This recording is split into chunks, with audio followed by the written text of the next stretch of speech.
A cada dia se produzem mais avistamentos de fenômenos OVNIs. A população mundial está em alerta. Os militares denunciam casos.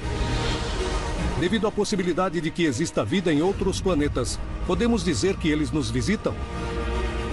Algo está para acontecer. Os indícios mostram que a verdade está cada dia mais perto. Contato extraterrestre.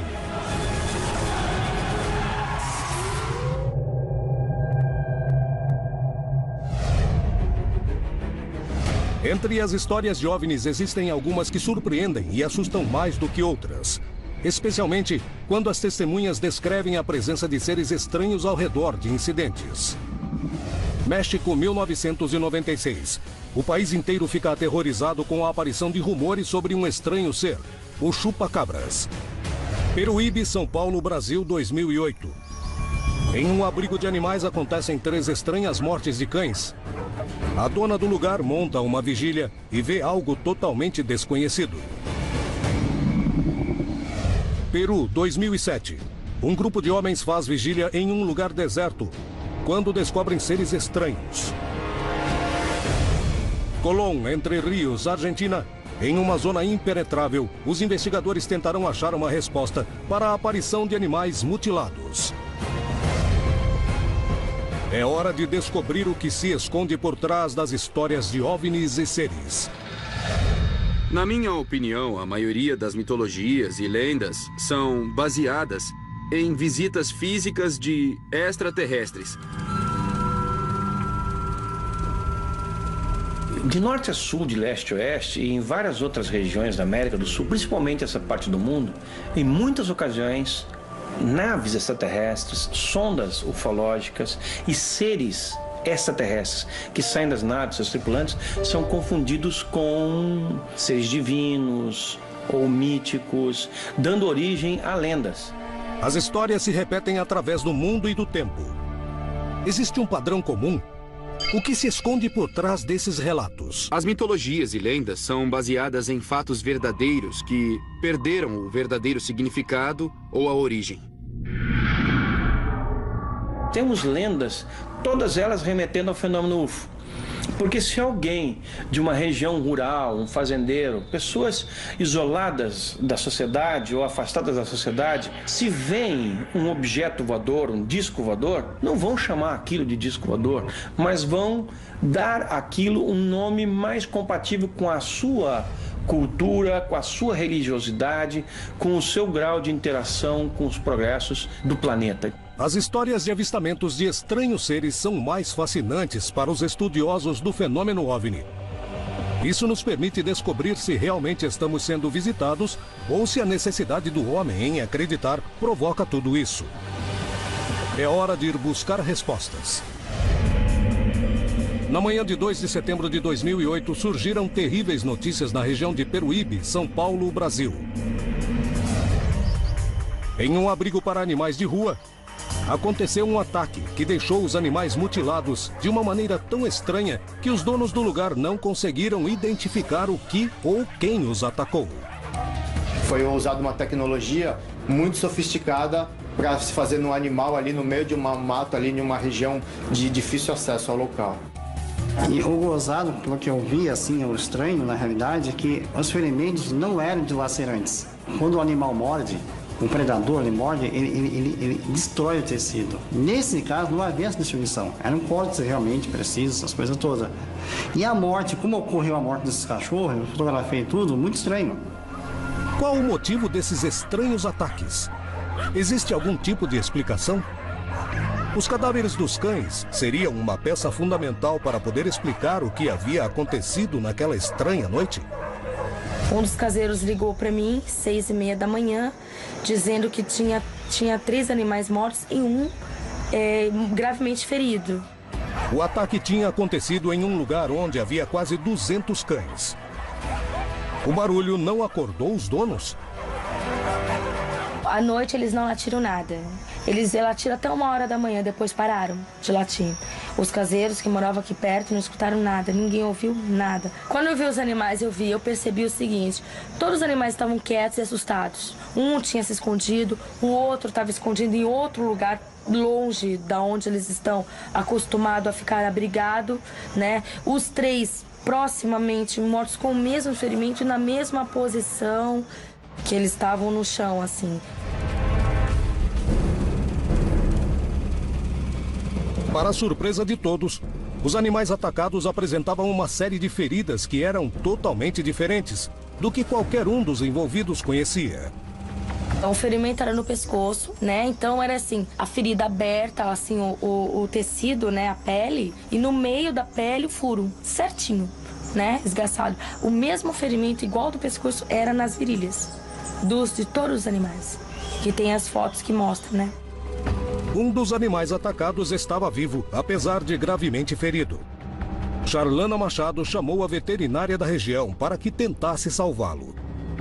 Foi uma verdadeira cena de terror em 2008, né? Porque eu cheguei, tinha os animais já mortos, né? Com a lesão muito extensa na região da virilha, região do pescoço, né? Da jugular.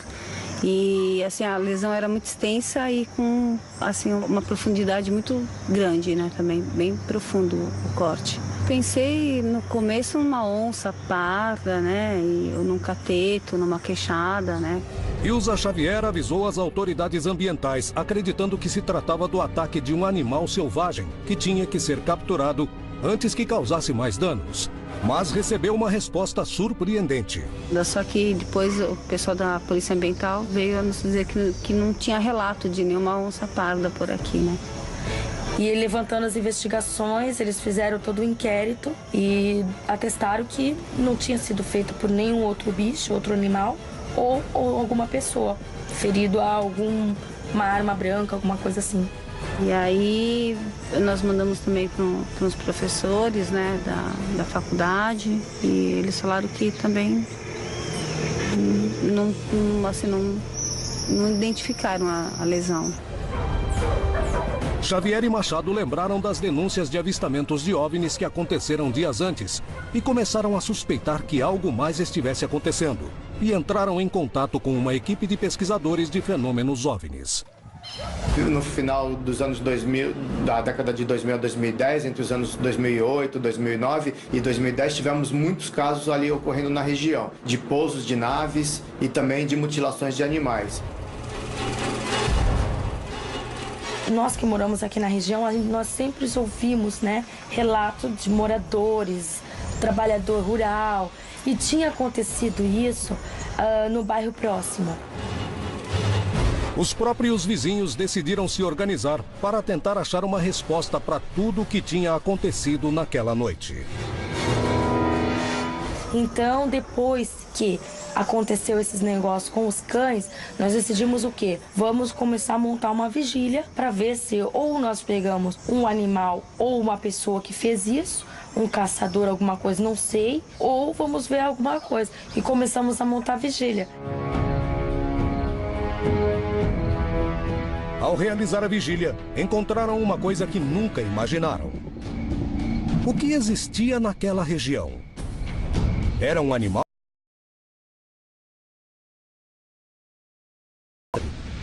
O que foi que matou os cães?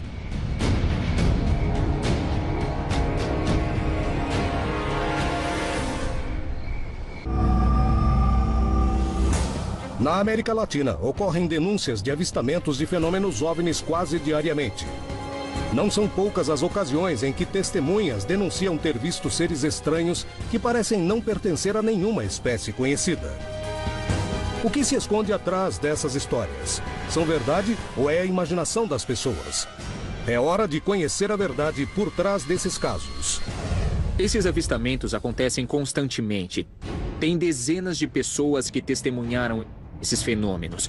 E o que acontece é que durante muitos anos, geralmente, as pessoas os relacionavam com outros fenômenos. Então, para eles, fenômenos como a magia, o xamanismo, o curandeirismo ou luzes no céu são a mesma coisa. Um fenômeno mágico que não assusta nem o surpreende mais. Alguém vê uma sonda luminosa fazendo as suas prospecções, uma sonda de origem extraterrestre, e dizer que ali está a cobra grande, ou o boitatá, ou a mula sem cabeça. São todas denominações populares que ao longo das décadas, dos séculos, foram atribuídas a manifestações luminosas que são muito reconhecidas e documentadas pelos ufólogos.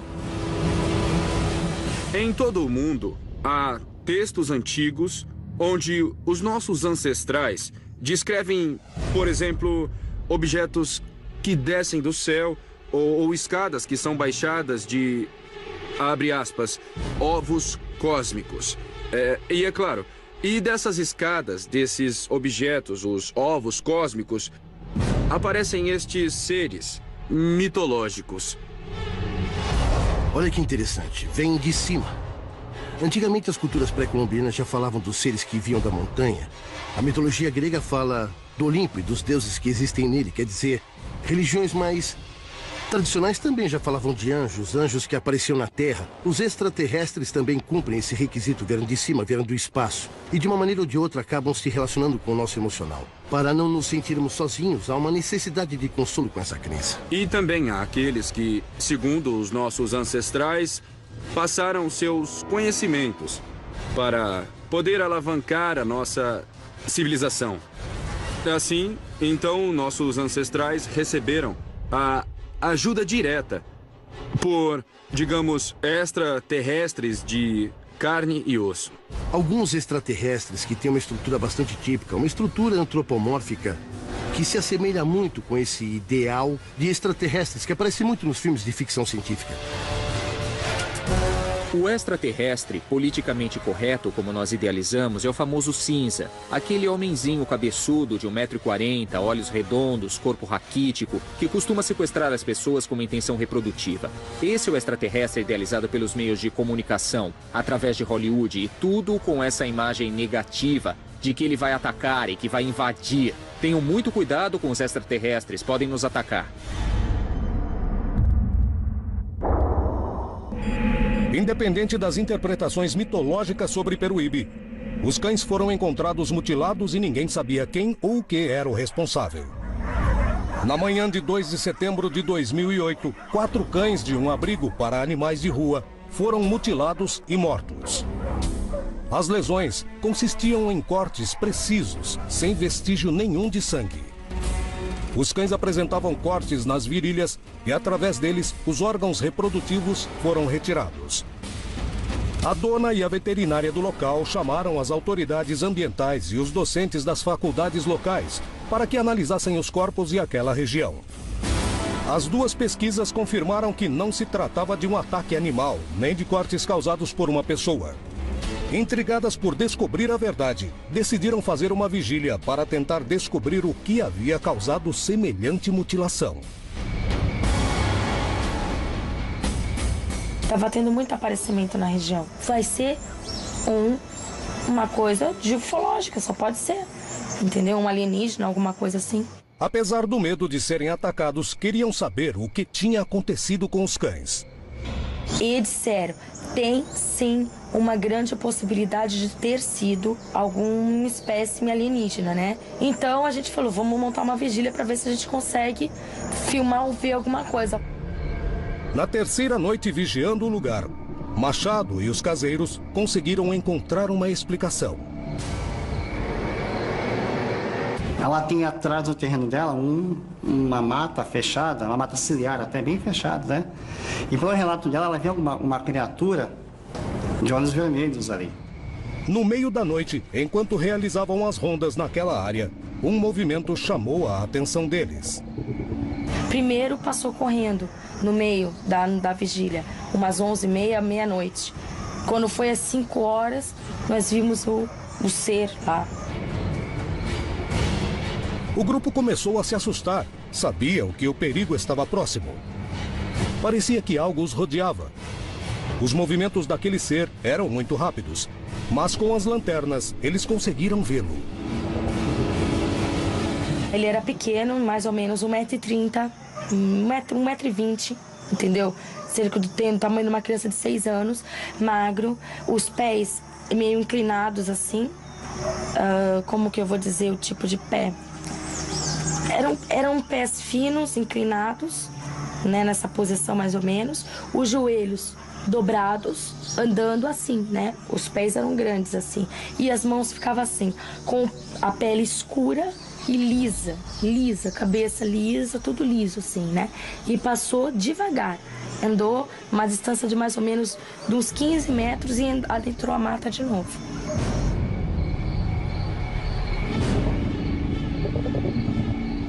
E tem uma outra particularidade, eles não escutaram os cachorros fazer larido, tá? Como é muito cachorro e tem um gatinho também, tem vários gatos, né?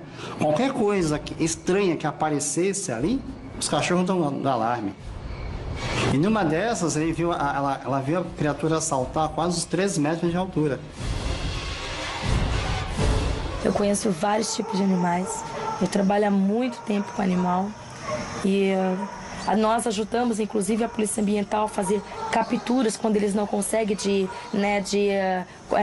continência animal, entendeu? E não era nenhum animal.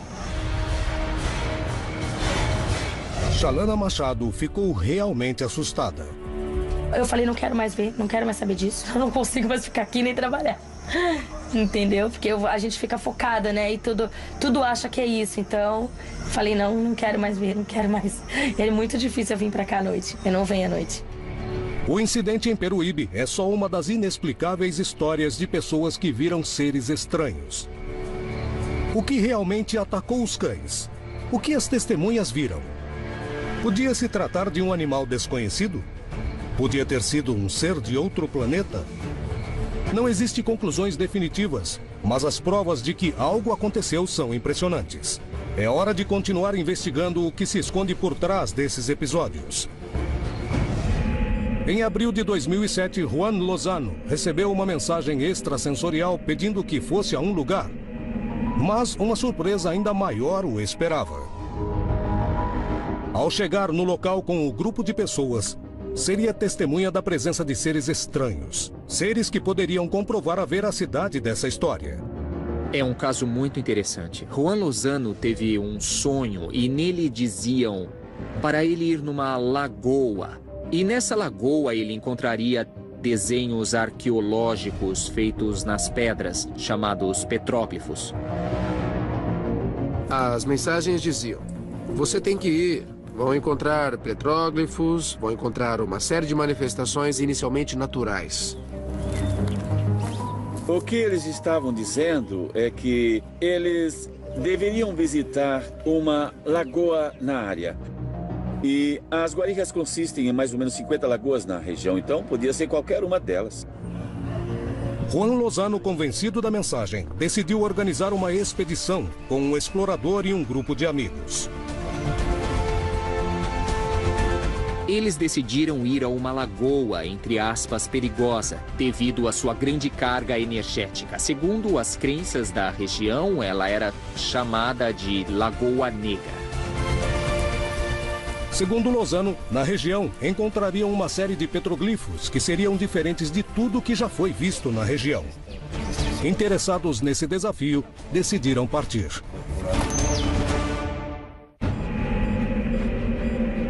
Em uma noite de abril de 2007, Juan Lozano teve um sonho no qual ele era mandado a um lugar, onde se encontraria com seres de outros mundos.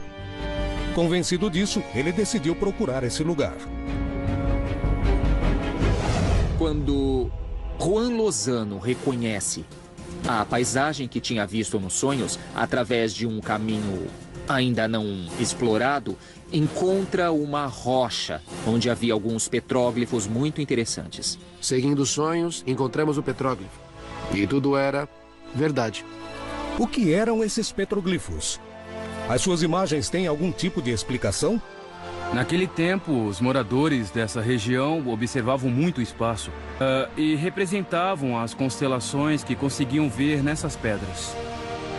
Curiosamente, não tinham sido catalogados pelo Ministério da Cultura. Lozano descobriu petroglifos que ainda estavam ocultos para os antropólogos da região. E esse fato chamou muito a atenção. Como sabiam onde encontrá-los? De repente, de madrugada, eles veem esferas de luz, de cor vermelha alaranjada, que começam a se aproximar da lagoa e do lugar onde eles estavam. E, em um dado momento, de acordo com o testemunho de Juan Lozano e de Nelson Penha Herrera, algumas esferas começaram a descer muito perto da nascente da Lagoa Negra. E eles relatam que viram um grupo de seres humanoides que, pela distância, achavam que tinham cerca de 1,30 m, 1,40 m, de cor verde, que começaram a se aproximar deles. Eu me lembro muito bem das orelhas compridas, dos braços compridos e me lembro muito bem o que o Nelson me dizia. O que vamos fazer, Juan? Nós sentíamos um ambiente pesado. Sentíamos como se algo fosse acontecer. Algo ruim ia acontecer. O que poderia lhes acontecer? Era real o que estavam vendo ou se tratava de algum tipo de alucinação?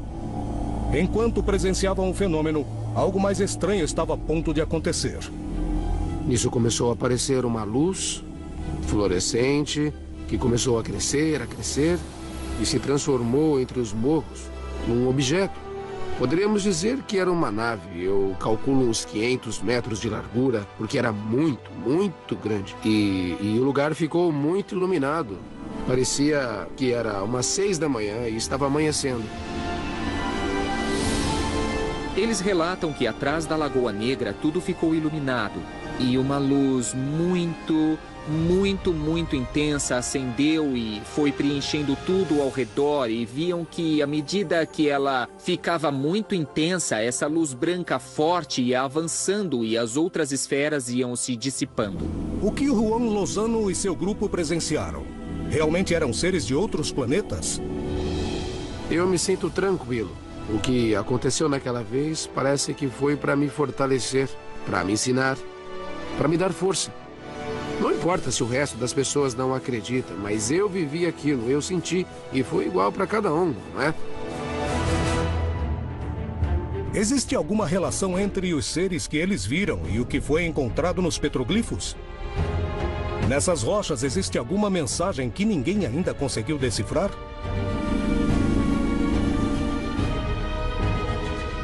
Os seres descritos pelas pessoas mudam conforme as histórias e os depoimentos. Os relatos descrevem desde seres humanoides até animais estranhos. Entre os animais, um dos maiores mistérios é o chupa-cabras. Um episódio amplamente divulgado na mídia. Até hoje, ninguém pode garantir do que se tratava, mas os rastros de animais mortos existiram. O que é o chupa-cabras? Um ser alienígena? Um experimento genético? Uma distração jornalística? Ou uma grande psicose americana? É um fenômeno que me intriga muito. Para mim, o chupa-cabras é isso, um fenômeno. Não posso dizer se é um animal, se é um extraterrestre, se é um grupo de pessoas. Eu não sei bem o que é, mas está aí. Está presente, está causando danos, está matando animais, está causando surpresa e mal-estar em muitas pessoas. E apesar de não ser mais noticiado nos meios de comunicação, a nossa emissora recebe de jornalistas locais, no mínimo, um relato por mês. São diversas descrições desses seres. Dizem que tem garras, dizem que tem um rabo igual da lagartixa, dizem que tem presas muito grandes.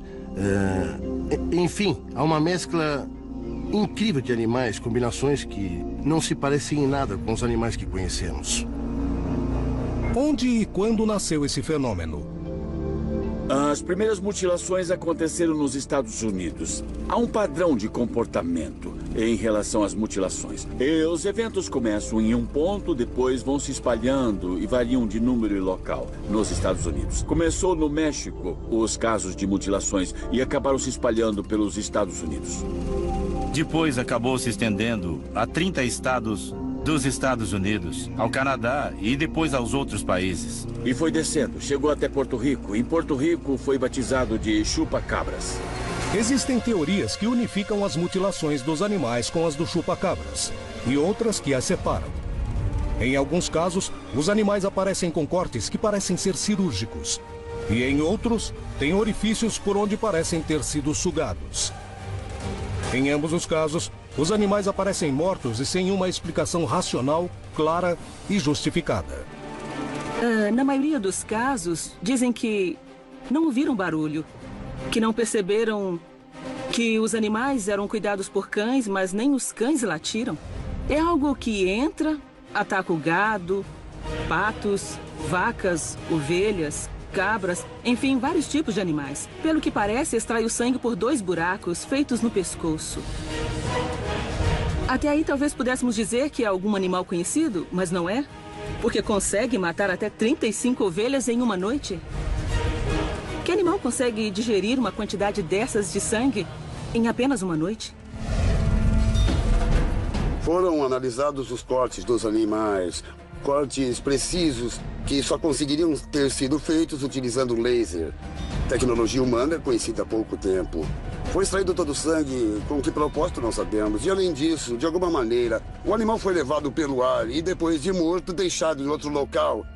Então, quando alguém encontra aquele animal totalmente irreconhecível e não encontra pegadas humanas e nem marcas de nenhum veículo que possa ter carregado o animal e deixado lá, o que seria lógico, não é mesmo?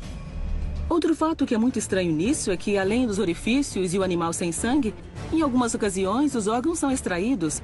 E parece que em alguns casos até foram extraídos cirurgicamente. Então, se eu me guiar somente pelos buraquinhos do pescoço, posso pensar em um animal. Mas quando vejo aqueles cortes precisos, digo não, que animal pode utilizar um bisturi dessa maneira?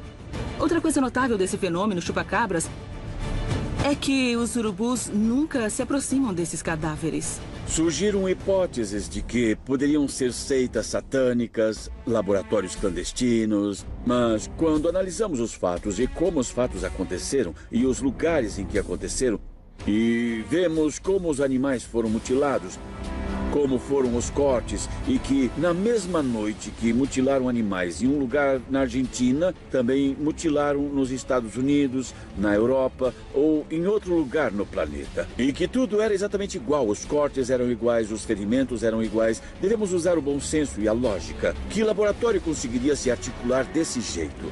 Com essa logística, que seita conseguiria se organizar a esse ponto de fazer na mesma noite, na mesma hora, a mesma operação em lugares completamente diferentes no planeta? No continente, cada vez mais se repetem histórias de animais que aparecem mutilados e de testemunhas que viram seres estranhos. Todas têm uma característica em comum. Estão rodeadas de mais mistério e dúvida do que de certezas. Em 1996, os mexicanos sofreram uma onda de casos, nos quais o gado e animais domésticos apareceram mutilados. Quase 20 anos depois, a explicação oficial continua causando polêmica. Testemunhas, cientistas e pesquisadores estão dispostos a reabrir o caso mais uma vez, na tentativa de entender o que aconteceu por trás daqueles sinistros incidentes. Em 1996, a República Mexicana começa a receber, principalmente de todos os meios de comunicação do país, um grande número de reportagens sobre um animal misterioso que estava atacando principalmente as ovelhas. Bom, talvez possa ser uma espécie de estudo ou de análise para saber como o ser humano vai se comportar diante certos casos ou certos fenômenos que vão surgindo num certo tempo em alguns lugares. Entre os animais que apareceram mutilados, haviam ovelhas, cavalos, vacas, galinhas e perus. Havia 2 perfurações em que podemos considerar o pescoço do animal. Quase não havia sangue, o sangue encontrado era mínimo. E apenas nas perfurações, parecia que tinham cravado um tipo de presa e chupado todo o sangue. Em 1996, uma família de camponeses mexicanos foi testemunha de um fato que não só causou graves danos econômicos, mas que também os deixou surpresos e assustados e esperando uma explicação para tudo isso. Eles estão dispostos a ir atrás da verdade para descobrir do que se tratava. Em 1996, um grupo de mexicanos foi testemunha de uma série de incidentes, mutilações de gado, que aconteceram sucessivamente e cuja explicação oficial continua causando polêmica. 20 anos depois, uma das famílias prejudicadas está disposta a buscar a verdade. E foi aqui que mataram as ovelhas. Foi. O curral não é mais aqui, então... Não, porque isso aconteceu faz muito tempo, faz uns 18 anos. O meu filho era pequeno.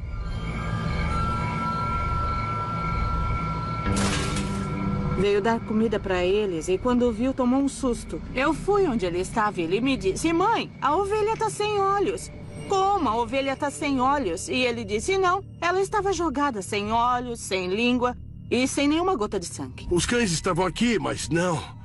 Um cão geralmente late quando outro animal entra, mas não latiram. Não ouvimos nada, nada mesmo, porque o curral era aqui e a gente morava lá.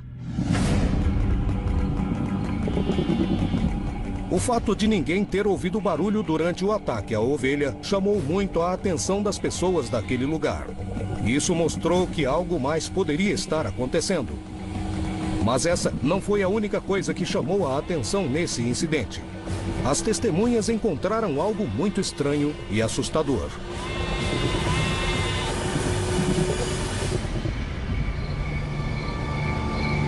Quando uma ovelha é mordida por um cão, sai muito sangue e o sangue suja a lã. Mas não havia nenhuma gota de sangue porque a ovelha estava branquinha. Os fatos eram estranhos.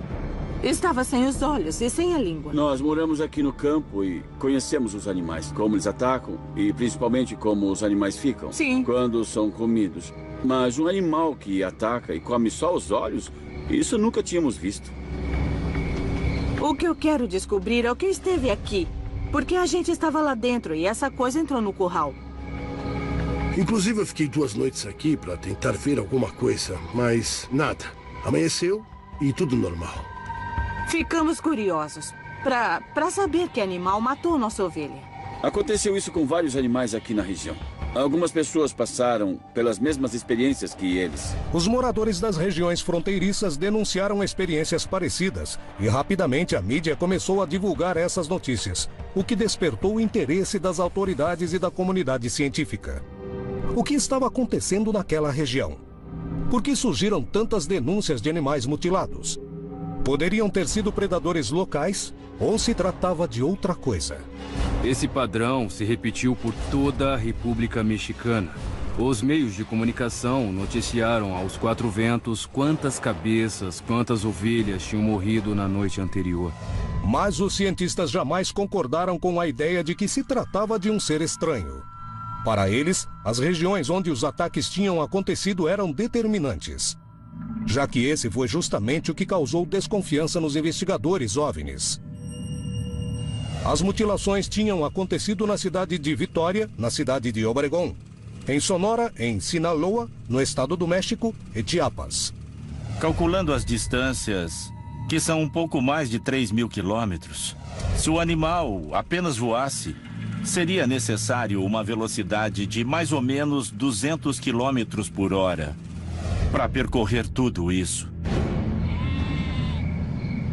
Segundo o jornal, ele só chupa sangue à noite, então ele se locomove a 400 quilômetros por hora durante o dia. E se somarmos a isso o tempo que ele deve demorar para atacar a ovelha e sugar todo o seu sangue, bom, é um animal que voa à velocidade de um jato. Mas não é um jato qualquer, é um jato supersônico. As explicações mais céticas não conseguiram convencer as testemunhas, que tinham certeza do que tinham visto.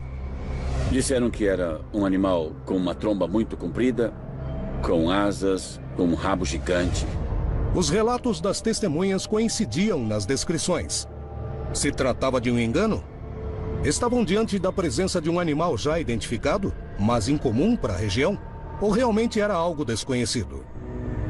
E quando analisamos todos os casos que aconteceram ao norte da República Mexicana, os casos que aconteceram na região central e no sudoeste, vemos que é o mesmo padrão e o ser é descrito praticamente da mesma maneira. Um ser de meio metro, outros garantem que tinha 1 metro e que às vezes atacava umas 30 a 40 ovelhas. Não dá para explicar de um ponto de vista biológico. Se chupou o sangue de mais de 20 ovelhas, e cada ovelha tem 3 litros de sangue, são 60 quilos dentro do estômago. Um animal com 60 quilos dentro do estômago deve pesar 100 quilos. E para um animal de 100 quilos levantar voo, precisaria de asas com cerca de 500 metros. Além disso, com os ossos que fossem de titânio, porque senão quebrariam por causa do peso deste animal. As hipóteses científicas parecem esgotar as possibilidades de se tratar de um animal conhecido. Mas como conciliar o que foi visto pelas testemunhas, os ataques e as análises dos cientistas? Também devemos lembrar que esses ataques acontecem geralmente em comunidades muito afastadas das grandes cidades, e talvez não tenha sido um, e sim muitos animais que atacam aquela região. Chegaram à conclusão que poderiam ser mordidas de cão, mas não havia poças de sangue. A temperatura local era de 45 graus. Quer dizer, todo o sangue tinha coagulado por causa do forte calor que fazia na região. A comunidade científica tinha dado seu veredito, mas os investigadores e as testemunhas continuavam com algumas dúvidas. Por que os cães atacariam tantos animais e em regiões diferentes ao mesmo tempo? Por que não deixavam pegadas e nem latiam? Por que os urubus não se aproximaram? E o que existe por trás dessas histórias? Para mim, é um desses mitos produzidos em momentos de crise social. Tudo isso surgiu num momento de crise muito particular. Quando estamos passando por uma seca extremamente severa, principalmente na região norte, com a morte de muitos animais. O problema é quem arca com todo esse prejuízo. De certa forma, se essas mortes forem atribuídas ao chupacabras, por exemplo, talvez o governo acabasse arcando com todos esses prejuízos. Esse animal que ataca é um animal muito incomum. Nunca vimos um animal desse tipo. Os cientistas têm razão? Os pesquisadores têm razão? Em cada região existe uma explicação diferente para esses ataques. Ninguém consegue descobrir o que é. A única certeza é que os animais continuam aparecendo mortos em circunstâncias totalmente estranhas.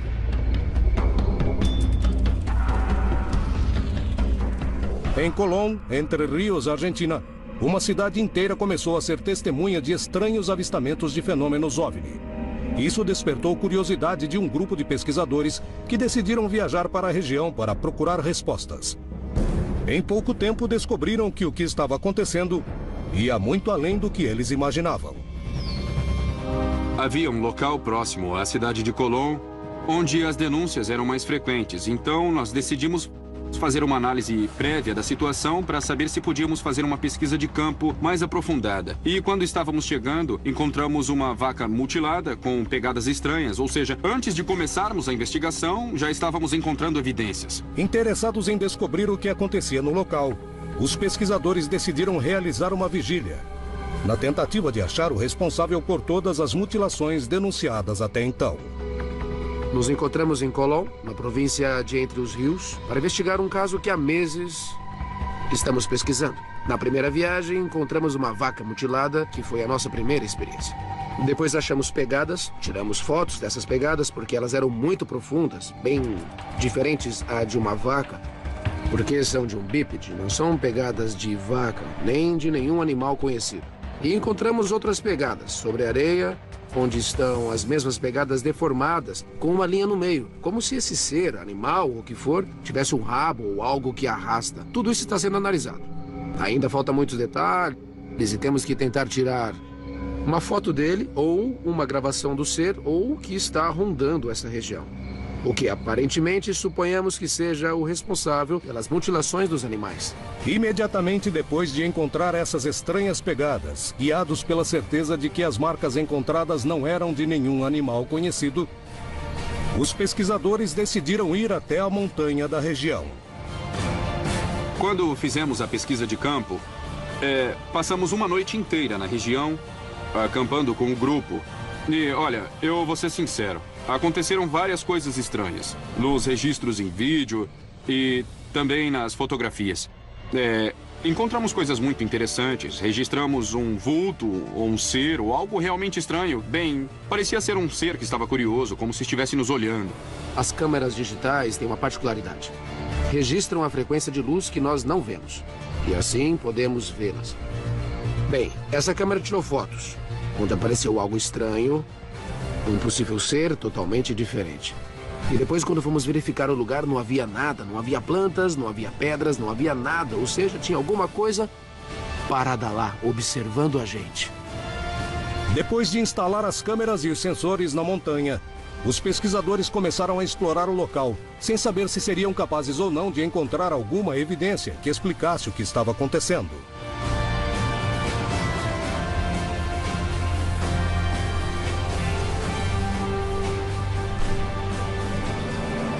Bem, chegamos na região da montanha. Então, vamos nos dividir. Martim para um lado, Júlio para o outro. Dividam-se. E vamos ver o que acontece. Rapazes, aqui tem alguma coisa! Tá se movendo! Um estranho barulho coloca todos em alerta e eles correm para tentar ver o que se moveu na vegetação. Rapazes, aqui! O que aconteceu naquele lugar? Conseguirão encontrar evidências concretas que expliquem as estranhas mutilações?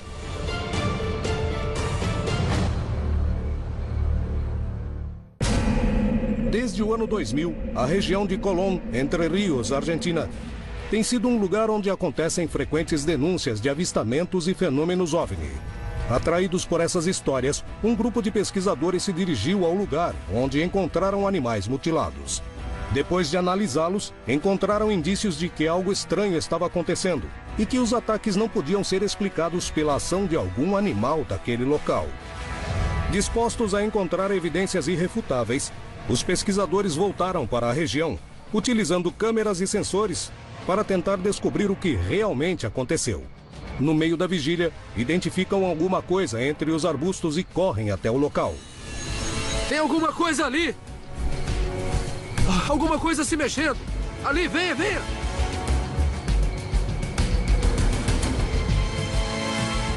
Cuidado.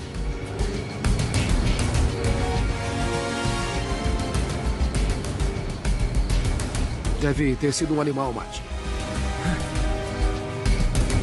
Lá em cima, lá em cima! Vamos!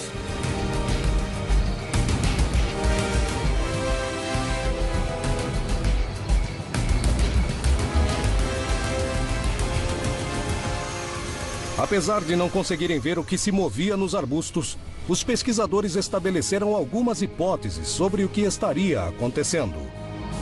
Estava lá em cima. Não, pode ser um pássaro. Existem muitos pássaros noturnos nessa região. Era muito grande. Bom, Martim, um dos pesquisadores, viu algo se mover entre os arbustos. Então, viemos todos correndo para tentar ver o que era, mas não conseguimos ver. Bem, há suspeitas. Pelo menos na região da República da Argentina e também de que houve muitas experiências genéticas realizadas pelos norte-americanos na região da Bolívia e Paraguai. E alguns desses laboratórios foram destruídos porque os experimentos que eles estavam fazendo fracassaram. Acreditamos que é uma região que devemos continuar investigando muito. Os fatos ocorridos em Colón ainda não possuem uma explicação, mas ainda há muito o que investigar nessa região, tentando desvendar o que se esconde atrás dessas histórias de mutilações e aparições de seres. Estamos diante de fatos que poderiam ser explicados por algum fenômeno natural? Ou se trata realmente da presença de seres de outro planeta? As histórias se multiplicam. As pessoas denunciam casos onde a ciência não consegue explicar todos os detalhes. Alguns deles afirmam terem visto seres estranhos. Mas as evidências também não explicam claramente o que são seres de outros planetas. O que se esconde por trás desses eventos? O OVNI é um termo inventado pelo governo no início da década de 50 e final de 40 como parte do esforço de manter o interesse das pessoas longe desses fatos, o governo sabia, pelo menos o governo americano sabia, que havia extraterrestres aqui.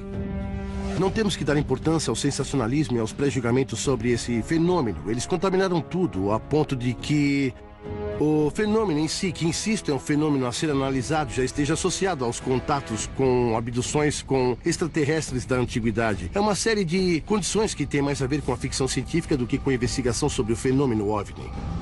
O OVNI é uma sigla usada para ridicularizar o assunto e torná-lo sempre ambíguo. Se não for identificado porque é importante, o fato é que sempre tem a ver com extraterrestres.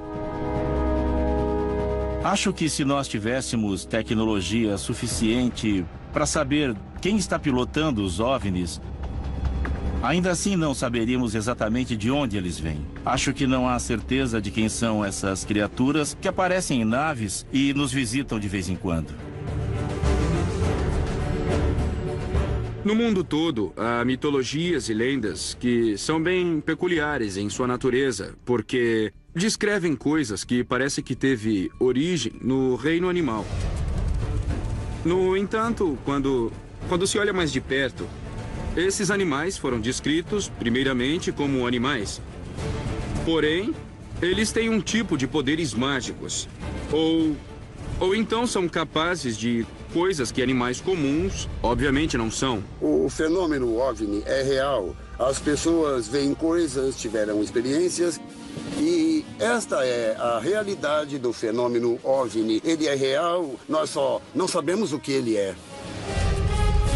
O que chama atenção aqui é o fenômeno das crenças, como de alguma forma as crenças e manifestações ufológicas têm uma influência direta na percepção que as pessoas têm sobre esse fenômeno. Quer dizer que aqueles que acreditam em OVNIs são os que mais veem. Esse fator está presente a ponto de se tornar um estímulo que, como posso dizer, na aeronáutica definimos como neutro. Não sabemos o que é, se é um fenômeno que aconteceu no céu, mas interpretamos como fenômeno OVNI. O mais interessante não é o fenômeno OVNI, e sim a interpretação que temos dele. Não estamos sozinhos no universo. Na verdade, temos companhia agora. E talvez haja conexões entre nós e extraterrestres de muitos e muitos anos. Quanto mais avançamos, mais certeza ou suspeita temos de que estamos diante de uma tecnologia extraterrestre. Esse é o fenômeno ET, e ele é simples, é mesmo, não é complicado. Temos visitantes de outro mundo e temos que lidar com o fenômeno. Dia após dia, a humanidade tenta responder à pergunta: o homem está sozinho no universo? Tentamos descobrir se somos uma exceção ou se há outros seres inteligentes em outros planetas. As aparições de seres são a ponta do iceberg para responder essa pergunta que há séculos intriga os homens. É hora de irmos atrás disso. Cada vez estamos mais perto da resposta. Porém, ainda existem muitas coisas para investigar.